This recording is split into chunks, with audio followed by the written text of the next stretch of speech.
Dalam banyak-banyak colour from Coach kan, Aisyah rasa Coach produce colour Darkstone memang paling cantik tau. So this is terry shoulder bag in Darkstone.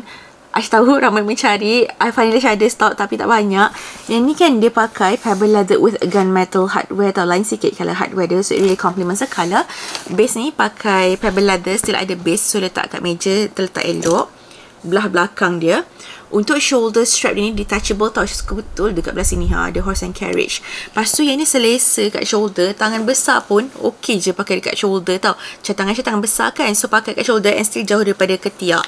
Aisyah nak tunjukkan belah dalam dia. So zipper pun dia matching juga colour gunmetal.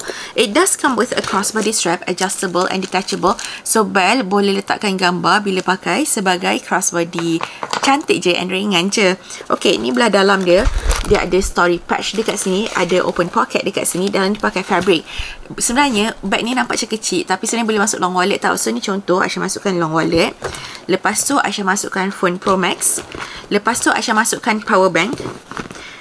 Ada banyak sangat lagi ruang untuk letak barang tau. So bag ni memang perfect untuk daily use. Harga dia a bit mahal sikit, RM1,350. Tapi harga tu sebelum voucher. Lepas voucher sebenarnya harga dia agak best lah. You guys jangan risau kalau beli dengan JSLF Shop, semuanya 100% original ataupun money back guaranteed. Untuk cara pembelian boleh tekan dekat shopping bag di bawah. If you guys have any further question, boleh juga komen down below. Dan jangan lupa tekan button follow.